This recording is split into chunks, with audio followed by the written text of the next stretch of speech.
जय माता दी सभी को। स्वागत आप सबका मेरे YouTube चैनल पर।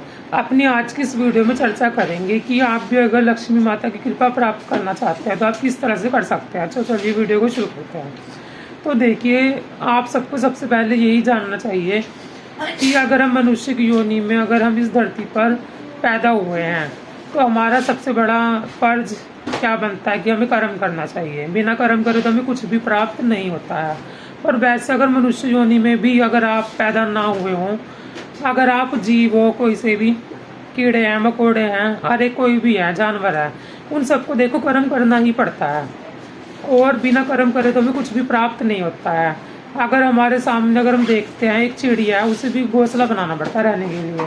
घोंसला तो वो बनाएगी ही क्योंकि उसको रहना ही है। अगर वो नहीं बनाएगी तो फिर वो रहेगी कैसे। तो ईश्वर ने हर एक को एक काम तो दिया ही है कि आपको कर्म करना ही पड़ेगा। बिना कर्म करे तो आपको कुछ भी प्राप्त नहीं हो सकता। तो आपको कर्म करना पड़ता है। पर आपको ऐसा है कि आपको कुछ ना कुछ कृपा प्राप्त हो जाती है अगर आप कुछ अच्छे कार्य करते हैं।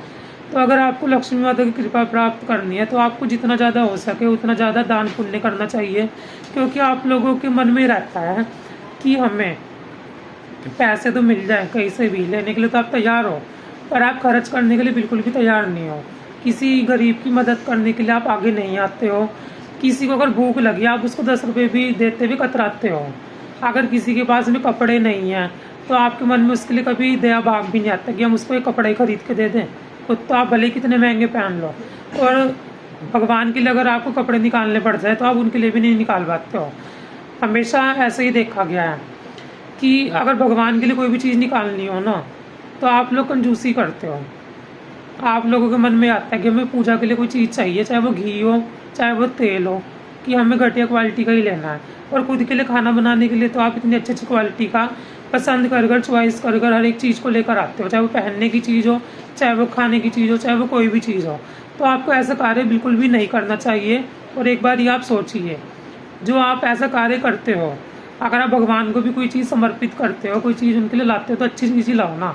क्योंकि हम उनको क्या दे सकते हैं, सब कुछ तो उन्हीं का ही दिया हुआ है ना हमारे पास में। ये शरीर भी उन्हीं का ही दिया हुआ है, सब कुछ उन्हीं का ही दिया हुआ है। तो हमें ऐसे ऐसे कार्य करने चाहिए। अगर हमें लक्ष्मी माता की कृपा प्राप्त करनी है तो हमें दान पुण्य तो करना ही पड़ेगा ना। क्योंकि धरती के अंदर जो है ये एक रूल है, ईश्वर का एक रूल है, जैसा दोगे वैसे वापसी मिलेगा। तो आपको जो भी चीज़ चाहिए तो आपको उसी के दान करना चाहिए। तो आपको वो चीज़ वापसी होकर मिलती है, और कितने गुना होकर वापसी मिलती है आप खुद भी नहीं जानते। ये ईश्वर ही निर्धारित करते हैं। अगर आप लोगों को खाना बांटते हो तो इससे भगवान भी तो प्रसन्न होंगे ना। किसी गरीब का पेट भर रहा है, और भगवान जब ज़्यादा प्रसन्न होते हैं कि उनका बनाया हुआ जो इंसान है वो एक दूसरे इंसान की मदद कर रहा है और अच्छे कार्य कर रहा है, अच्छे कर्म कर रहा है।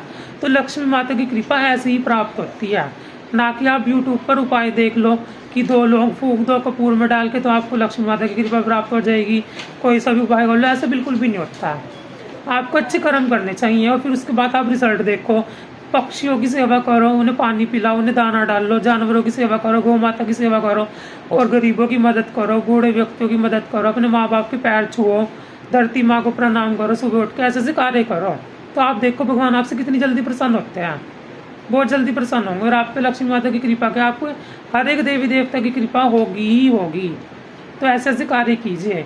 और कुछ कार्य ऐसे कीजिए कि रात को बर्तन जो जूठे होते हैं उन्हें ऐसे मत रखिए, उन्हें साफ कर कर ही सोइए।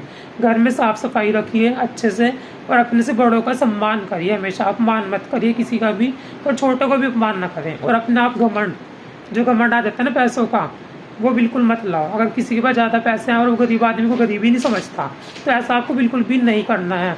हर एक को इक्वल समझना है। क्योंकि ईश्वर की नज़र के अंदर हर एक इंसान, चाहे वो जानवर है चाहे कोई भी है, वो हर एक बराबर है। तो आपको भी ऐसे ही करना है, हर एक को बराबर समझना है। आशा करता हूँ दी गई जानकारी अच्छी लगी होगी। और भी वीडियो में बनाऊंगा इससे रिलेटेड, क्योंकि वीडियो ज़्यादा लंबी हो जाती है, इसलिए वीडियो इतनी ही रहेगी। अगर वीडियो अच्छी लगती है तो इसको लाइक कीजिए, चैनल पर अगर न्यू है तो सब्सक्राइब कीजिए। धन्यवाद। जय माई।